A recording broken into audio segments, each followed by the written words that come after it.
Hello everyone, I'm Jonathan Little. I'm here with episode 269 of Weekly Poker Hand. Thank you all very much for being here with me today.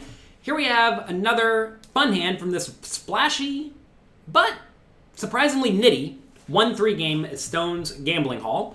And we're currently playing with a straddle, up to $6, but we're playing pretty deep stack, like $700 deep, so pretty deep stacked game. Here, Patches limps. Actually, no, he doesn't. What's he doing? He does limp. He limps from the cutoff with Jack 10 of diamonds. And I would definitely say you want to be raising your strong hands. And Jack 10 of diamonds, while it's not a super strong high card hand, it is a very, very premium suited connected hand. So you definitely want to be raising this hand. Don't do limping. Limping is bad. Get limping out of your strategy for the most part, especially from the later positions when you are deep stacked. You'd rather just raise and build the pot because the person in position wins more than their fair share of the pots, and the aggressor usually wins more than their fair share of the pots. So when we're playing deep stack, when you don't really even fear getting re-raised, because you can easily call the 3-bet and then see the flop, you want to be raising. Anyway, Patches does decide to limp, and now Philosopher with ace-6 offsuit on the button has to decide what to do. This is a pretty bad hand. If you know your raise is going to get called every time, as it often will, and you know your opponent's going to be sticky on the flop and not do a whole lot of check folding, which may or may not be the case. It doesn't seem to be the case for this game. But if you're playing in a small stakes game where people are just really, really not inclined to fold, I think you should either limp or fold the ace-6, which may sound a little bit odd to some of you, because a lot of people get it in their minds that they need to always raise the limpers. And you want to be raising the limpers when they're going to fold too often. But at Stone's Gambling Hall, they typically don't fold too often. However, in this particular game, I don't really mind it. They seem to be pretty snug, so sure, raise it up. If you are going to raise, you want to make it something like $30 here, so you have some pre-flop fold equity. If you make it less than that, you're going to start to get called a ton. And you don't want to get called when you have ace-6 offsuit, right? So Philosopher made it 21, and I think that is just definitively too small, because Patches is probably not limping with much of anything that he plans to fold. And you may say, well, what if Patches is limping 9-8 offsuit and he calls and the flop comes and then he check folds? Sure, but you'd rather him just put in more money in those instances, right? And I think making it 30 is just going to extract more value. So anyway, so far, I'm okay with this hand, although Patches clearly should have raised. Now, Donkey, who's played a lot of pots so far, wakes up with pocket aces in the small blind, which is exactly what he wants in life. And he should be 4-betting. From the small blind, you can make it something like $70 here, or maybe $80, given we're playing 800 deep or so. And he does re-raise to 61. And again, I think this is too small, because now you always want to ask, what am I presenting my opponents? The player on the button now only has to put in, how much? $40 in position. Now, of course, with aces, they're usually not getting the right price or the right implied odds. But your range is not only aces. It's very important to think in terms of hand ranges. I discussed this thoroughly in the homework challenges at pokercoaching.com. Go there, get your completely free trial, and go through the homework challenges. Because I want you to understand that we are not playing only our hand, we are playing our range, even against players who may not be the best in the world. A lot of people think, oh, balance is only useful if you're playing against great players. But it's important to understand that you don't necessarily know what your opponents are doing wrong. And also, whenever you re-raise in this spot, you're not re-raising only aces, you're re-raising aces and kings and queens and jacks and ace-king and maybe some bluffs. And you certainly don't want to be giving your opponent great odds in position when you have jacks or when you have a bluff. And then you say, well, clearly just raise bigger with those hands. But then, even if your opponents are somewhat obtuse, if you raise smaller only with aces, well, they're going to figure that out eventually. So anyway, on around to AD in the big blind with pocket eights, playing 6, how deep are we exactly? We're $763 deep, facing a $61 raise. He has to put in $58 more. I think this needs to be a fold. In general, when you're facing a raise and a 3-bet and you're in the middle somewhere, and you're getting the right implied odds, because right here, you want to be getting at least 10-1 implied odds with your pairs, you still should be folding most of them. And the reason is because you may get 4-bet. And so imagine it gets back around to Philosopher and then he makes it 200 and then Donkey, whatever, it doesn't matter. Now we're not getting the right price to call anymore. And that will happen some portion of the time. So yeah, sure, sometime, probably like 80%, 90% of the time, you're going to call and see the flop and everything's going to be okay.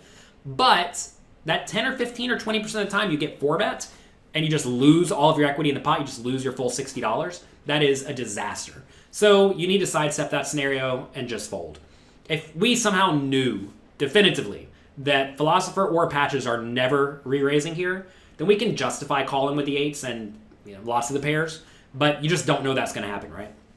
So anyway, I would have folded here. Another problem is that once you're facing the 3-bet, yes, ranges get stronger, but you have to stack your opponent completely, almost every time. It's different if there's just like a $9 raise or $700 deep, because every once in a while you do stack your opponent for $700, giving you 80 to 1 implied odds, right? And that makes up for all the times you don't win a big pot.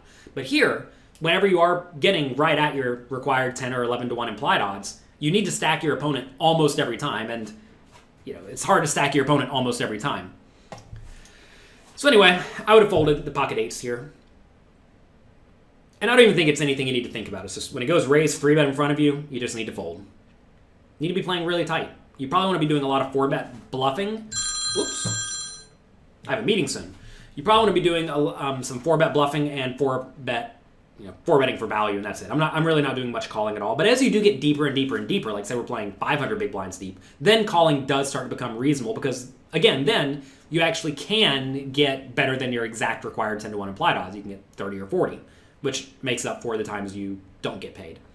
So anyway, AD decides to call. Jack 10 suited folds as it should. Ace-6 offsuit folds as it should. In that scenario, Ace-6 only had to call $40 more into a $155 pot, but it should still fold because Ace-6 is super dominated. All right, flop comes 10-5-2. We discussed this in the previous few episodes of Weekly Poker Hand. On these very dry boards, the pre-flop aggressor has the range advantage. They usually have the nut advantage. And since the board's dry, you want to be betting frequently, but small. So pot's 155. I like a bet of 60. And Donkey is making a bet of, looks like a little bit more than 60. He bets 75, which I think is fine. And now notice here, AD with a pretty marginal underpair, with almost no chance to improve, has to continue. And he should continue. Because if your opponent is betting small here with their whole range, 8s is actually in okay shape, especially given your pot odds. Sirens are going off outside. Apparently they don't want me to be making a video right now. Phone's going off, sirens are going off. It's how it goes sometimes. All right, anyway, AD does decide to call as he should, and now the turn is a 9 of hearts. We have a door here, we can shut it. What a mess this podcast has become. Sorry, everyone. Every once in a while, we are not the utmost professional. All right, now on the turn, turns to 9 of hearts. So 10-5-2-9. Donkey just jams his whole stack in. He goes all in, and he's betting 2 times the size of the pot. I think this is a significant error because unless you're also jamming here with stuff like Queen-Jack offsuit, which I'm pretty sure is not in Donkey's range, your range is just going to be very, very nut-heavy here. I mean, if you think about what bluffs Donkey could have, like maybe he has Ace-King or Ace-Queen and would bluff this way, but like really? Do you really want to be jamming in this spot? The other problem is AD could just have a set, or he could have 10-9, right? 10-9 suited may splash like this too. So in this scenario, what's going to happen when you jam is AD is going to fold literally all non-set hands. So if he's only going to call the set, and you lose to all sets, every time you get called, you lose your stack, and that is detrimental. So what should Donkey have done instead? Well, he should either bet small or check. Again, maybe small in this scenario in a $300 pot would be 125. Notice if he bets 125 and AD calls, AD is going to have 500 left in his stack, and the pot's going to go up to 550, and that will allow Donkey to jam the river for value. Then he could be jamming for value, right? But here, when he's jamming 2 times the size of the pot, that just forces AD to play well, and you make money when your opponent makes mistakes. I sound like a broken record, I know. But in this scenario, Donkey is requiring AD to play well. Like, no one's going to screw this spot up. Unless AD is just like a gigantic calling station, which I have no reason to think that. He's played almost no hands so far over the hands I've reviewed. So he's probably just playing good cards. And if you are in this scenario, by the way, and you're playing against someone who's jamming 2 times the pot here, and you're playing 1-3 no limit, you can pretty much count on them having a strong overpair, aces, kings, or queens. And in this scenario, if you don't beat aces, kings, or queens, you have an easy fold. Unfortunately, it's pretty easy to know if you beat that or not because you just have a set. Or you don't. So anyway, he does jam. I say jam. I realize he bet $500 out of his $700 stack. It's AD's $630 stack. That's an all-in. And now AD just gets to fold, right? Whereas notice instead, if Donkey bet 125 on the turn, AD is again in a pretty crappy spot. So instead of being in a scenario where you are kind of required to stick around with a hand that's drawing almost dead, now AD just gets to fold. And he does. He was forced to play well, and he did play well. So that's going to be it for today. Hope you enjoyed this episode of Weekly Poker Hand. Make sure you head over to pokercoaching.com and get your completely free trial. Go through the quizzes, go through the homework challenges, and understand how ranges interact. And in this scenario, Donkey had very clear small bets on the flop and the turn. Instead, he used small bet and then a blast on the turn. And it probably cost him $100 in equity, maybe more. And $100 at 1-3 is a lot.